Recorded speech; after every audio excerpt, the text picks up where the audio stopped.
इज्जत की अर्थी निकलना किसे कहते हैं? यह कोई मुझसे पूछे। मैं दुल्हन बनी बैठी थी, मेरी बारात आ चुकी थी, मैं बहुत खुश थी। शादी का दिन लड़कियों के लिए हमेशा ही नए नए ख्वाब सजाए लेकर आता है, जिनको पूरा वो अपनी नई जिंदगी में करती हैं। मैं भी ऐसे ही खूबसूरत ख्वाब सजाए अपने दोस्तों के साथ स्टेज तक आई थी, जहां मेरी वरमाला होनी थी। मैं स्टेज पर अपने होने वाले पति के बराबर में ही बैठ गई थी। कुछ देर में वरमाला की रस्म शुरू होने वाली थी कि तभी एक ऐसा हंगामा मचा कि मेरी जिंदगी बदल कर रह गई। वरमाला के मौके पर सब लोग ही स्टेज के इर्द गिर्द ही जमघटा लगाए हुए थे। वरमाला की रस्म को देखने का सबको ही शौक होता है, ऐसा ही कुछ इस वक्त भी था। सब लोग ही स्टेज के इर्द गिर्द ही खड़े थे जब वो आदमी सबको हटाता हुआ स्टेज पर आया था। इससे पहले कि वरमाला की रस्म शुरू होती, वो आदमी कहने लगा, यह शादी नहीं हो सकती। ये सुनकर मेरे साथ साथ सभी हैरान हो गए। मैंने उस आदमी को घूर कर देखा था। मेरे पापा और मेरा भाई उसे देखकर कहने लगे, ये क्या बदतमीजी है, कौन हो तुम और यहाँ किस मकसद से आए हो? वो कहने लगा, आरती मुझे अच्छी तरह जानती है, आप आरती से पूछे कि मैं कौन हूँ। ये सुनकर सबकी नजरें मुझ पर जमी थी, यहाँ तक कि मेरे बराबर बैठा मेरे होने वाला पति भी मुझे देख रहा था। मेरे पापा गुस्से से मुझे देखने लगे, कहने लगे, आरती कौन है ये? मैंने कहा, मेरा क्लास फेलो है। ये बात सुनकर वो कहने लगा कि ये झूठ बोल रही है, मैं सिर्फ इसका क्लास फेलो नहीं बल्कि मैं इसका पति भी हूँ। ये मेरी पत्नी है। उसकी बात सुनकर तो मेरा दिमाग चकरा कर रह गया था। एक शोर था जो मच गया था। सभी हैरानों परेशान एक दूसरे की शक्ल देख रहे थे। मेरे पापा मेरे पास आ गए, कहने लगे, ये क्या कह रहा है? मैंने कहा, पापा ये झूठ बोल रहा है, मेरी इससे कोई शादी नहीं हुई। वो कहने लगा, आरती क्यों झूठ बोल रही हो? क्यों नहीं बता देती सबको सच कि तुम मुझसे मोहब्बत करती हो और मैं भी तुमसे मोहब्बत करता हूँ और हम दोनों ने शादी भी कर ली है आपसी रजामंदी से। मैं तो उस आदमी को देखकर हैरान थी, कितने फटी से झूठ बोल रहा था। मैंने कहा, क्यों झूठ बोल रहे हो तुम? क्यों मेरी इज्जत की अर्थी निकालने पर तुले हुए हो? तुम जानते हो कि मैंने ऐसा कुछ नहीं किया। वो कहने लगा, मैं आ गया हूँ ना आरती, अब तुम्हें डरने की कोई जरूरत नहीं है। हमने प्यार किया था, कोई पाप नहीं किया था और मैं सारे सबूत भी अपने साथ लेकर आया हूँ। शादी पर शादी नहीं हो सकती। तुम कैसे अपने माँ बाप के डर की वजह से यह पाप कर सकती हो? ये कहकर उसने अपनी जेब से कुछ कागजात निकालकर सामने टेबल पर रखे थे। लौर उन कागजात को देखकर मेरे होश उड़ गए थे। वो तो मैरिज पेपर थे जिस पर मेरे साइन मौजूद थे। वो पेपर मेरे पापा ने उठा लिए और जल्दी जल्दी देखने लगे। सामने बैठे पंडित जी भी उन पेपरों को देखने लगे और कहने लगे, आप कैसे अपनी बेटी की शादी पर शादी कर सकते हैं?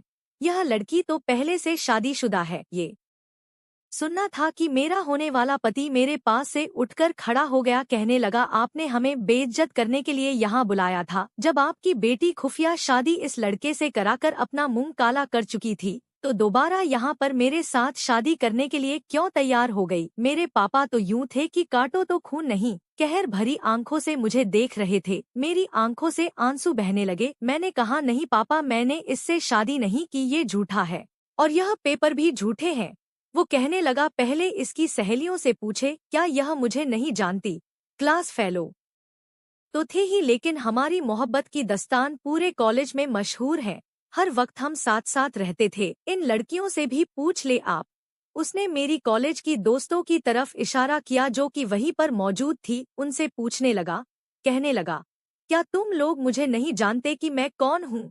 मेरी सहेलियां खामोशी से नजरें झुका गई। कहने लगा, क्या मैं और आरती कॉलेज में साथ नहीं होते थे? हम एक दूसरे से बातचीत भी करते थे, हंसी मजाक भी होता था। वो जितनी ही बातें कह रहा था सच था, लेकिन यह भी सच था कि शादी नहीं हुई थी। वो कैसे ये मैरिज पेपर मुझे दिखा रहा था जिन पर मेरे ही साइन मौजूद थे? मैंने वह साइन नहीं किए थे। मेरे सारे डॉक्यूमेंट के नंबर भी उसमें लिखे हुए थे, उनकी फोटो कॉपी भी लगी हुई थी। सब कुछ था, लेकिन मुझे अच्छी तरह याद है मैंने उसे कोई कोर्ट मैरिज या मंदिर में शादी नहीं की थी।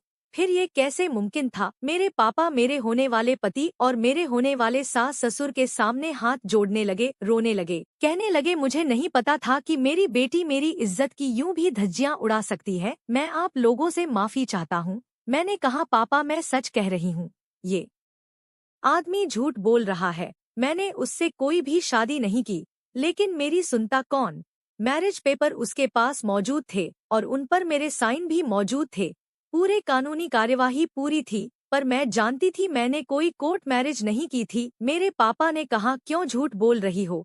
शर्म नहीं आती तुम्हें? अगर तुमने ऐसा ही कुछ कर लिया था तो मुझे बता देती, मुझे यह सबके सामने रुस्वा ना करती। तुमने तो मुझे जीते जी मार डाला। काश के मुझे पता होता कि तुम मुझे यह जिल्लत का तमाचा मारोगी तो मैं पैदा होते ही तुम्हारा गला दबा देता। मेरे पापा ने मुझे बाजू से उस आदमी की तरफ धकेलते हुए कहा था, दफा हो जाओ यहाँ से।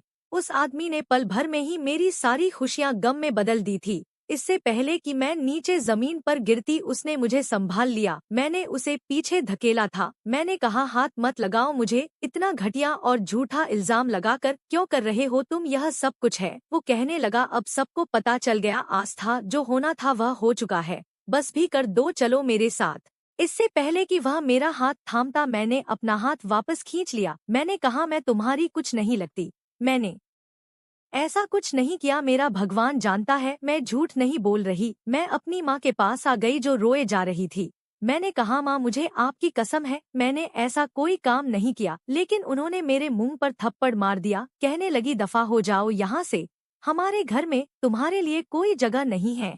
जिसके साथ अपना मुंह काला किया है, अब जिंदगी उसी के साथ गुजारो। समझो कि हम मर गए तुम्हारे लिए, और हम यह समझेंगे कि तुम हमारे लिए मर गई। आइंदा हमारे घर में कभी कदम मत रखना। तुमने तो हमें कहीं मुंह दिखाने के काबिल नहीं छोड़ा। मेरी माँ ने मेरा बाजू पकड़ा और उस आदमी के हाथ में दे दिया।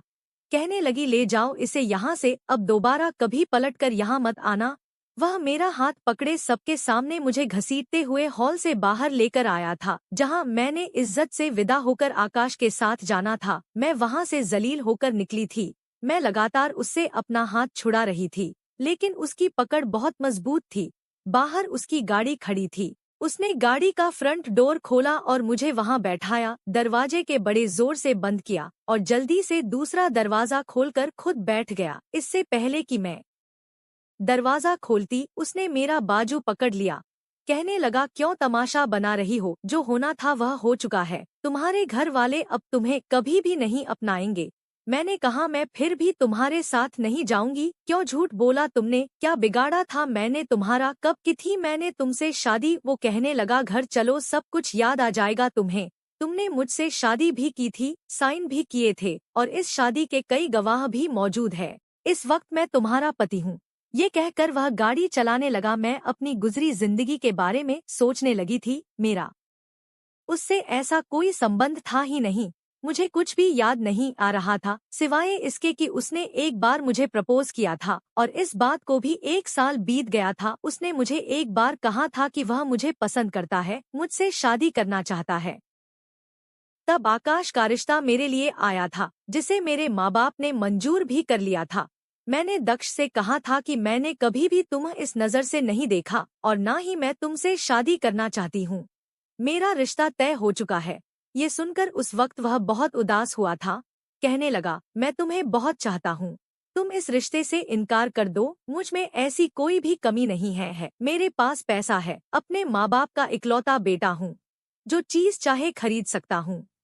तुम्हें दुनिया जमाने की खुशियाँ तुम्हारे कदमों में ढेर कर दूंगा। मैंने कहा, बात पैसों की नहीं है आर्यन, मेरा दिल नहीं मानता। असल बात यह थी कि वो कुछ अय्याश टाइप का था, सिगरेट पीता था, शराब भी पीता था। इसके अलावा उसके कई गर्लफ्रेंड भी रह चुकी थी। मुझे ये सब पसंद भी नहीं था। वो हमारा क्लास फेलो था, हमारे साथ बातचीत करता था तो मैं भी उससे बात कर लिया करती थी। अक्सर ऐसे होता कि कैंटीन में मैं अपनी दोस्तों के साथ बैठी होती तो वो भी आ जाता, मुझसे नोट्स मांगने लगता तो मैं उसे दे देती थी, बातचीत भी कर लेती थी। मैं नहीं जानती थी कि जबरदस्ती उसका मेरे आगे पीछे घूमना मुझे कॉलेज में सबकी नजरों में बुरा बना चुका है। बाकी का रास्ता मेरा रोकर गुजरा था। बड़े से बंगले के सामने उसने गाड़ी का हॉर्न बजाना शुरू किया। कुछ ही देर में चौकीदार ने दरवाजा खोल दिया। उसने गाड़ी अंदर पार्किंग एरिया में पार्क की, खुद गाड़ी से नीचे उतरा।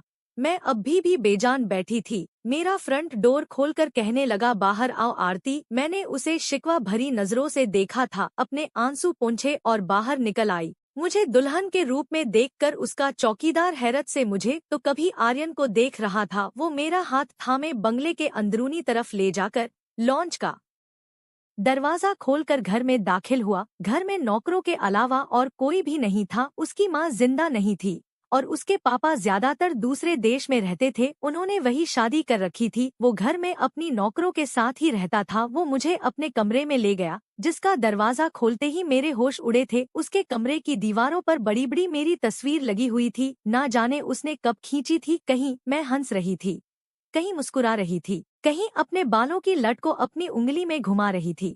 ऐसा मैं अक्सर कर जाती थी। मेरी एक एक अदा को उसने तस्वीरों में कैद करके अपने कमरे में दीवारों पर सजाया हुआ था। कहने लगा, देख रही हो मेरी दीवानगी, इतना चाहता हूँ मैं तुम्हें। तुम्हारी तस्वीर मैंने कैमरे के हर तरफ लगा रखी है ताकि तुम मेरी नजरों के सामने रहो। यह कहकर वह मेरा हाथ थामे अपने बेड पर ले आया। मैं किसी कटी पतंग की तरह बेजान सी उसके साथ जा रही थी। मुझे बेड पर बैठने के बाद कहने लगा, कैसे मुमकिन था कि मैं तुम्हें किसी और की होने देता। मैंने आज तक जिस चीज को चाहा है उसे पाकर ही दम लिया है। अगर वह चीज मुझे आराम से ना मिले ना, तो मैं उसे छीन लेता हूँ। लेकिन यह बात तो पक्की है कि आर्यन मल्होत्रा जिसे चाहता है उसे पा लेता है। मैंने उसके हाथ से अपना हाथ छुड़ाया था। मैंने कहा, मैं कोई चीज नहीं हूँ, जीती जागती इंसान हूँ और तुम्हारे चाहने से मैं तुम्हारी नहीं हो सकती। मुझे तुम अच्छे नहीं लगते। ये कहकर मैं फौरन से खड़ी हो गई। मैंने कहा कि मैं तुम्हारे साथ गुनाह का कोई भी रिश्ता नहीं बना सकती। तुमने यह झूठे शादी के पेपर तैयार किए हैं और मेरे घर वालों को बेवकूफ बना दिया। लेकिन मैं जानती हूँ कि मैंने तुम्हारे साथ कोई शादी नहीं की है, इसलिए मैं तुम्हारी कुछ नहीं लगती और ना ही मैं तुम्हारी अय्याशी का सामान बनूंगी। तुमने मुझे हाथ भी लगाया तो मैं तुमको खत्म कर दूंगी या खुद खत्म हो जाऊंगी। मेरी बात सुनकर वो हंसने लगा, कहने लगा, काम डाउन आरती, क्यों डांट बोल रही हो, हमारी शादी हुई थी। चलो मैं तुम्हें याद करता हूँ। उसने अपनी जेब से मोबाइल निकाला और मेरे सामने वीडियो चला दी।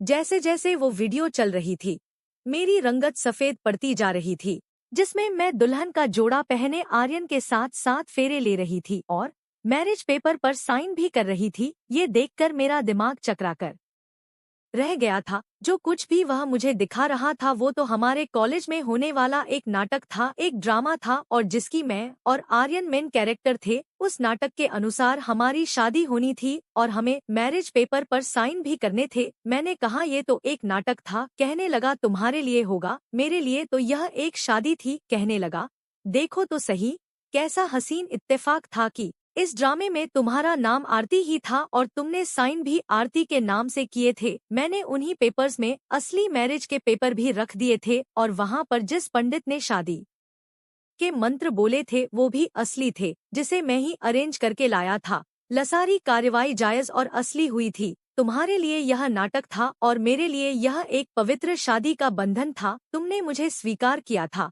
साइन भी किए थे। मैंने तुम्हारी मांग में सिंदूर भी भरा था, तुम्हारे साथ फेरे भी लिए थे और तुम मेरी पत्नी बन गई थी। मैं ये सारी बातें सुन रही थी। मेरे दिमाग में तो वो जैसे किसी सीन की तरह से चलने लगा था। मैं उस समय ड्रामा करना ही नहीं चाहती थी, लेकिन दक्ष ने मुझे मजबूर किया। कहने लगा, देखो तुमने मेरा प्रपोजल भी ठुकरा दिया है, मुझे बहुत बड़ा दुख दिया है। मैं चाहता हूँ हमारी दोस्ती वैसे ही कायम रहे जैसे की थी। तुम मुझसे शादी नहीं करना चाहती, ना करो, लेकिन मेरे साथ इस ड्रामा में हिस्सा तो ले सकती हो ना। मैंने कहा कि नहीं, मुझे कोई दिलचस्पी नहीं है इन चीजों में। हाँ, मुझे स्पीच देने का शौक था और मैं उसमें हिस्सा लेना चाहती हूँ। कहने लगा, मेरे लिए कर लो।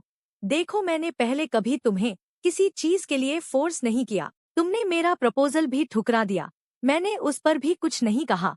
मेरे लिए क्या इतना भी नहीं कर सकती? वो मेरी विनती पर उतर आया था, इसलिए मैंने कहा, चलो ठीक है, लिखवा दो मेरा नाम। ड्रामे का पूरा स्क्रिप्ट उसी ने लिखा था। हमारे प्रोफेसर्स को भी ऐतराज ना था। मैं नहीं जानती थी उसका इरादा क्या था, लेकिन उसने ड्रामे में भी मेरा नाम आरती ही रखा था। यहाँ तक कि मेरे बाप का नाम भी उसने वही रखा जो कि असल नाम था। कहने लगा, यूनिवर्सिटी के कुछ डॉक्यूमेंट्स हैं, मैं अपनी सीवी बनवाना चाहता हूँ, लाओ तुम्हारी भी बनवा देता हूँ।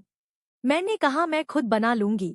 कहा, मैं बना दूंगा, कोई बात नहीं, बस तुम मुझे कुछ जरूरी कागजात दे दो। उन पेपर में मेरे जरूरी पेपर भी थे जो उसने मांगे थे। मेरे दिमाग में बिल्कुल ही नहीं था कि वो ऐसी हरकत भी कर सकता है। मैंने उसे वह सारे पेपर्स दे दिए थे, शायद उसने उन्हीं को यूज किया था। अब तक मेरी आंखों से आंसू बह रहे थे। वो कौन सी घड़ी थी जब मैंने उसे स्टेज पर ड्रामा करते हुए अपना पति स्वीकार किया था। उसने मेरी मांग में सिंदूर भरा था, मेरे साथ साथ फेरे लिए थे और मैंने मैरिज पेपर पर साइन भी किए थे। ये सब कुछ एक साजिश के तहत किया गया था। इसमें मेरी रजामंदी बिल्कुल भी शामिल नहीं थी। मैं इन्हीं सोचों में गुम थी जब मुझे अपने चेहरे पर किसी के हाथों का स्पर्श महसूस हुआ।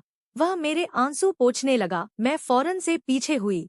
मैंने कहा, मैं इस शादी को नहीं मानती, मैंने इसे दिल से स्वीकार नहीं किया था, वो सब ड्रामा था, मैं सच्चाई को नहीं जानती थी। कहने लगा, छोड़ो भी इन बातों को, शादी हो चुकी है, साइन भी तुमने कर दिए हैं, अपने नाम के ही किए थे साइन, और देखो शादी इसी तरह होती है। असल शादी में कोई दूसरे रीति रिवाज नहीं होते, और मुझे बोर मत करो। ये कहकर वह मेरे करीब आने लगा, लेकिन मैंने उसे पीछे कर दिया। मैंने कहा, खबरदार, तुम लोगों से झूठ बोल सकते हो, लेकिन मैं जानती हूँ कि अगर लड़की की रजामंदी शामिल न हो तो शादी का कोई मतलब नहीं होता। मेरे साथ तुमने बहुत ही घटिया चाल चली थी। मुझे किसी बात की जानकारी नहीं थी। मैं शादी को नहीं मानती। कहने लगा, दुनिया मानती है, यह शादी सही थी। यह कहकर उसने मुझे अपने बाहों में लिया। कहने लगा, बाकी का यकीन मैं तुम्हें आज की रात दिला दूंगा कि मैं तुम्हारा क्या लगता हूँ। बहुत तड़पा हूँ, तुम्हारी संगत के लिए बड़ी मुश्किल से तुम्हें हासिल किया है। जबरदस्ती का एक रिश्ता था जो उसके नजदीक जायज था, लेकिन मेरे नजदीक बिल्कुल नाजायज था। लेकिन मेरे लाख रोने गिड़गिड़ाने पर भी उसने अपनी ख्वाहिश पूरी की थी। मेरी चूड़ियां भी मेरी हालत की तरह पूरे बेड पर टूटकर बिखरी पड़ी थी। वो सो चुका था और मैं यूं थी कि मुझे अपने आप से घिन महसूस हो रही थी। मेरा जी चाहा मैं अपने आप को खत्म कर दूं। मैं बेड से उठकर खड़ी हो गई, दरवाजा खोलकर बाहर जाने लगी, लेकिन दरवाजा नहीं खुल रहा था।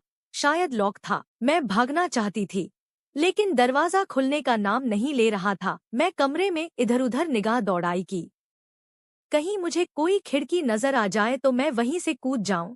बेशक मैं मर जाती, लेकिन मैं इस आदमी के साथ एक कमरे में रहना ही नहीं चाहती थी।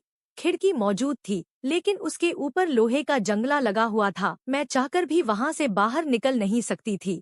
हर कोशिश करने के बाद मैं बेबस होकर सोफे पर बैठ गई और अपनी किस्मत पर फुट फुट कर रोने लगी। मुझे अपनी शादी के भारी जोड़े से भी नफरत महसूस हो रही थी। मैंने उसकी अलमारी खोली तो मैं हैरान रह गई थी। उसके कबर्ड में उसके कपड़ों के साथ साथ बहुत से लेडीज कपड़े भी थे जो हैंगर में लगे हुए थे। मैंने एक सादा सा ड्रेस निकाला। वह बिल्कुल ऐसा था कि जैसे मेरे ही नाप का सिला हो। पता नहीं वह कब से मेरे खिलाफ साजिश कर रहा था। मैं कपड़े बदलने वॉशरूम में चली गई, अपने आप को रगड़ रगड़ कर धोने लगी ताकि उसका स्पर्श मैं अपने शरीर से खत्म कर दूं, मिटा दूं। मेरे आंसू लगातार बह रहे थे। पाप का एहसास इंसान को कहीं का नहीं छोड़ता। जब मैं कमरे में वापस आई तो थकन से बेहाल हो चुकी थी। रात भर की जगी हुई थी, इसलिए सोफे पर जाकर लेट गई। मेरी आंखों में गहरी नींद उतरने लगी। शायद शादी की भाग दौड़ और 24 घंटे जगने की वजह से मैं बहुत जल्दी गहरी नींद में जा चुकी थी। जब मेरी आंख खुली तो मेरा कमरा खाली था। मैं उठकर बैठ गई, कमरे का दरवाजा दोबारा से खोलने लगी, लेकिन वह अभी भी लॉक था। उस आदमी ने मुझे कैदी बनाकर रखा हुआ था। मैंने दरवाजा बजाना शुरू कर दिया। मैंने कहा, दरवाजा खोलो, मुझे यहाँ नहीं रहना। लेकिन मेरी आवाज जैसे कोई सुनने वाला नहीं था। मुझे गुस्सा आने लगा। ड्रेसिंग टेबल पर पड़े परफ्यूम मैंने दीवार पर मारने शुरू कर दिए। पूरे कमरे के डेकोरेशन पीस को तोड़ कर रख दिया। लजमीन के कालीन पर कांच बिखरे पड़े थे और मैं रो रही थी।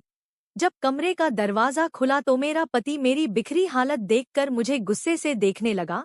कहने लगा, ऐसी हरकतें करने से तुम क्या समझती हो? मैं तुम्हें छोड़ दूंगा, तुम्हें तुम्हारे घर वाले अपना लेंगे।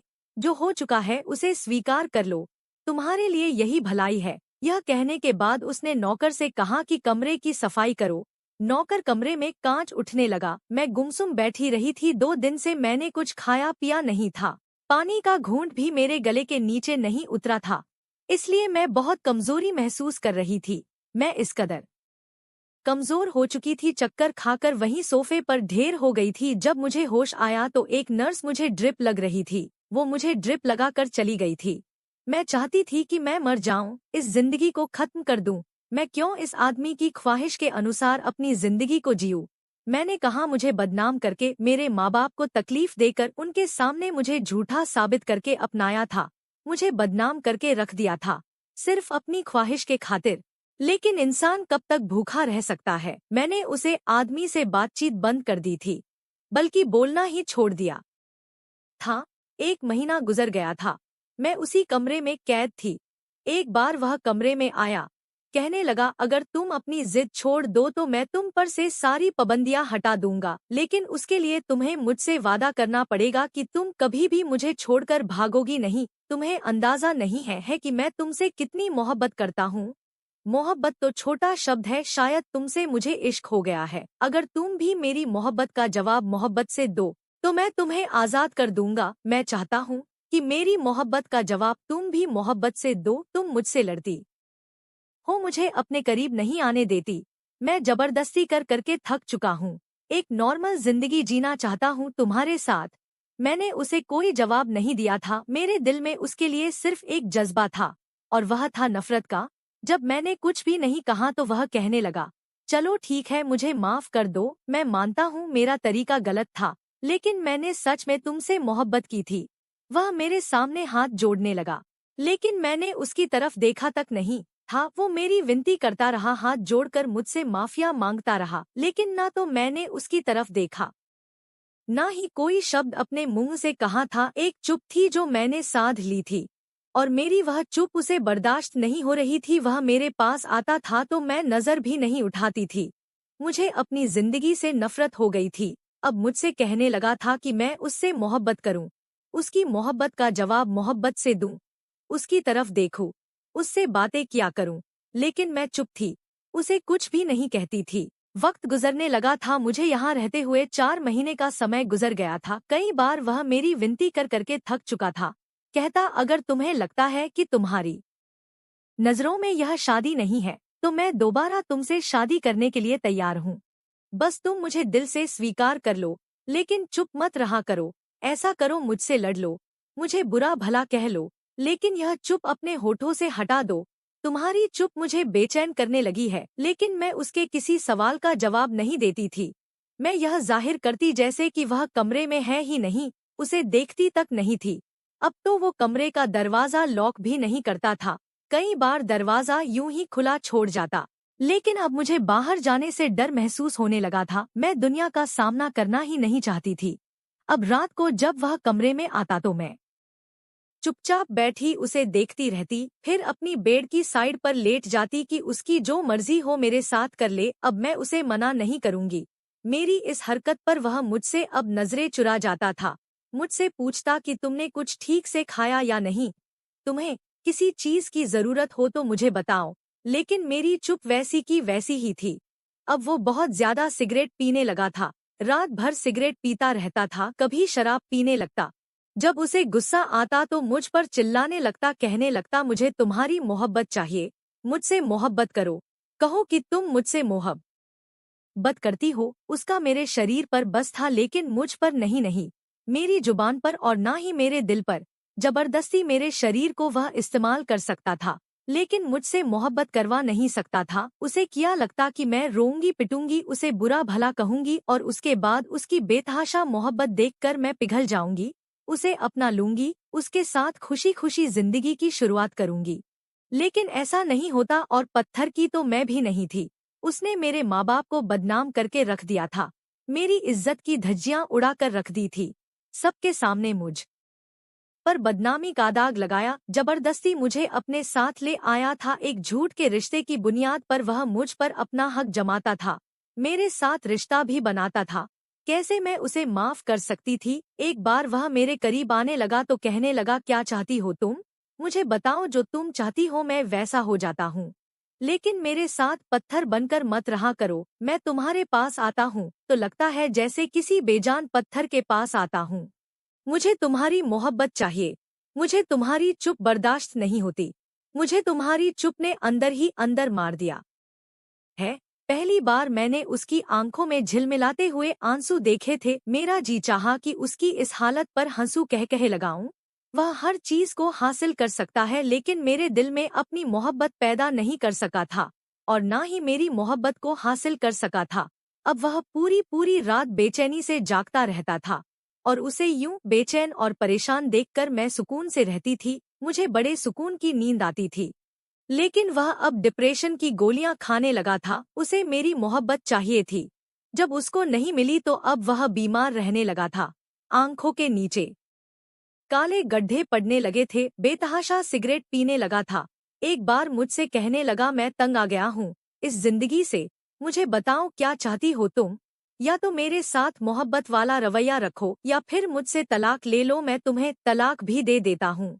वापस लौट जाओ। मैं तुम्हारे घर वालों के सामने अपनी गलती भी मानने को तैयार हूँ। जिस दर्द से मैं गुजर रहा हूँ मुझे उससे छुटकारा चाहिए। मैंने कहा, तुम मेरी इज्जत मुझे वापस कर सकते हो। इन 4-5 महीना के बाद मैंने उससे बस एक ही सवाल पूछा था जिसका उसके पास कोई जवाब नहीं था। मैंने मुस्कुराकर उसे देखा। मैंने कहा, इज्जत एक बार चली जाए ना तो वापस नहीं आती।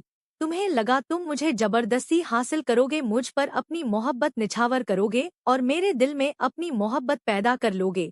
मैं तुम पर जान इछावर करने लगूंगी। अगर मुझसे तुम्हें मोहब्बत होती तो तुम मेरी इज्जत का ख्याल रखते। मुझे यूं बेइज्जत करके जबरदस्ती अपनाने की कोशिश नहीं करते। तुम्हें लगा शायद तुम ऐसा जबरदस्ती करोगे तो मैं इस तरह धीरे धीरे तुम्हारे को, तुम्हारी दौलत को और तुम्हें स्वीकार कर लूंगी। तुम्हें शायद औरत की नफरत का अंदाजा ही नहीं।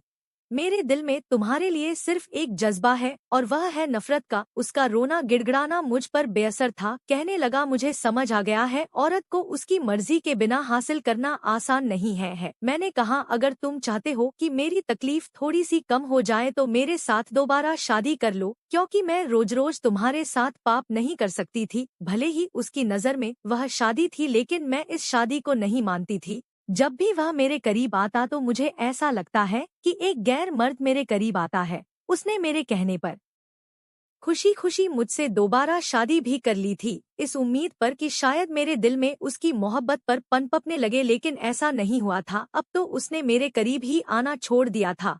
दूसरे कमरे में सोने लगा था। मैंने देखा अब वह ऑफिस भी नहीं जाता था। शराब और सिगरेट की उसे बुरी तरह लत लग चुकी थी।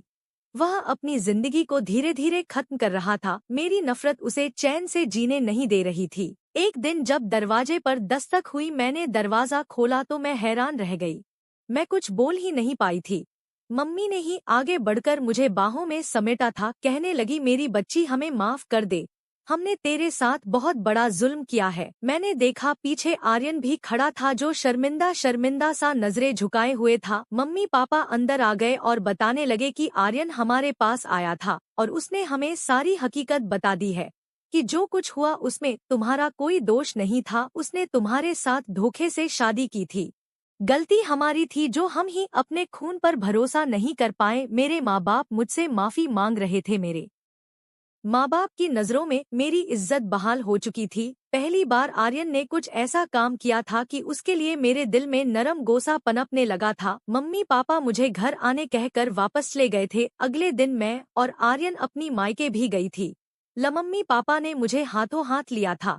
यह सब देखकर मेरे दिल में सुकून उतर आया था। मेरे चेहरे पर फैली मुस्कुराहट देखकर आर्यन भी बहुत खुश था। एक दिन मेरे बचपन की सहेली मुझसे मिलने आई थी।